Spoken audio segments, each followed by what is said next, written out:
That's all. Angelino! Thank you. Bakit hindi mo na ako tinutulungan sa bukid? Diba, alam mo naman ito ang hilig ko, Francisco. Kahit nung mayaman pa tayo, diba? Hindi na tayo mayaman ngayon, kaya kailangan mong magtrabaho. Alam mo namang hindi ako sanay sa trabaho.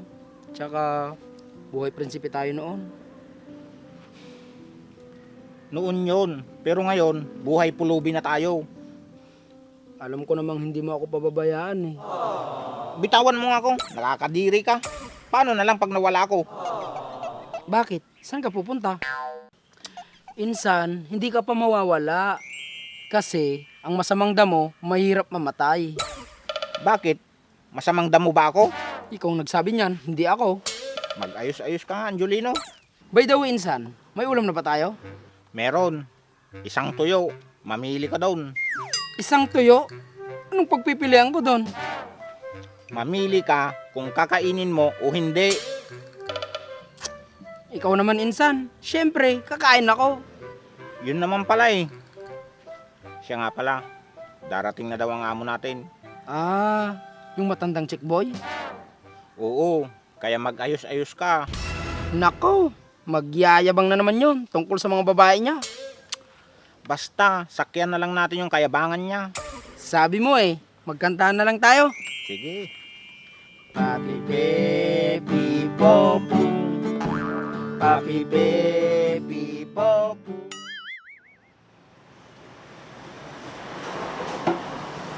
Ruby! Naku pa, bakit hindi ka man lang nagsabi? Para nasundo man lang sana kita sa airport. Okay lang anak. Kaya ko naman ang sarili ko eh. Bakit ganyan ka makatingin sa akin? Ayos bang forma ko? Ano ba yung forma mo pa? Parang nagmumurang kamatis. Anong nagmumurang kamatis? Kaya ang mahal ng kamatis ngayon? Papa, ang ibig ko sabihin, daig nyo pa yung binata kung makaporma. Bakit? Bata pa naman ako ah. Bata? Baka isip bata ka mo.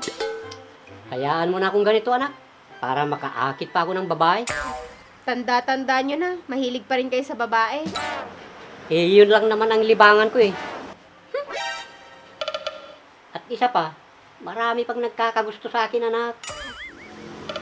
Alam mo pa, pera mo lang yung habol nila sa'yo. At isa pa, hindi ka gwapo. Sakit mo naman magsalita anak. Pa, dahil yun naman ang totoo. Napangit ako? Hindi yun. Yung pambababae mo.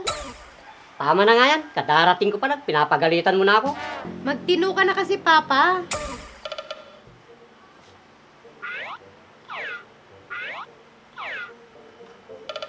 Asan na pala yung sinasabi mong bago mong asawa?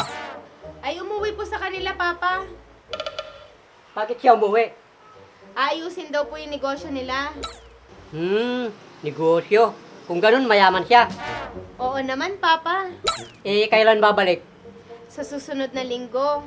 Para naman makilatis ko ng gusto. Sige pa, walang problema.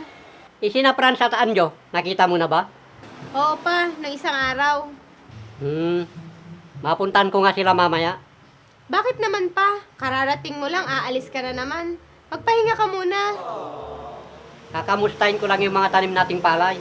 Kung ganon, sama ako pa para makausap ko din sila. Kung sasama si Ruby, hindi na ako makapagyayabang sa dalawang yun. Huwag na anak.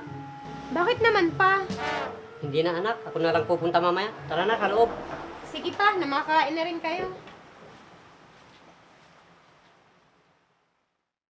Mag-aasawa, pipiliin ko. Pipiliin ko. Anjo, Franz!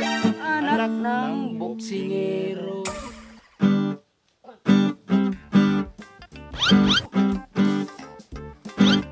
Insan, anong nakain ng matandang yan? Siguro, nakakain yan ng expired naman eh. Oh, kumusta na kayong dalawa? Ayos lang kami, amo.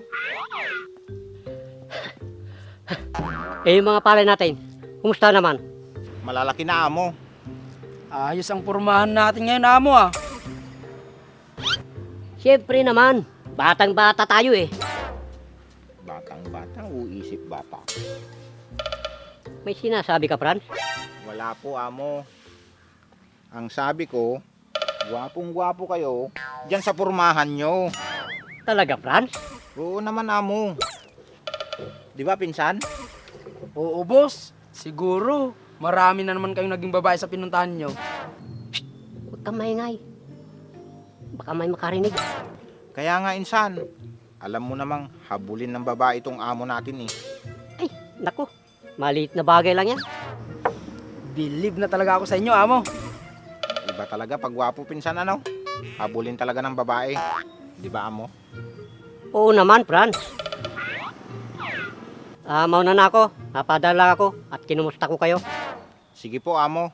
Kung may kailangan kayo, sabihin nyo lang. Pagkain sana, amo. Sige, daanan nyo na lang sa bahay mamaya. Nauto na naman natin yung amo natin, pinsan. Sinabi mo pa. Tara na. Sige. Kung ako'y mag-aasawa,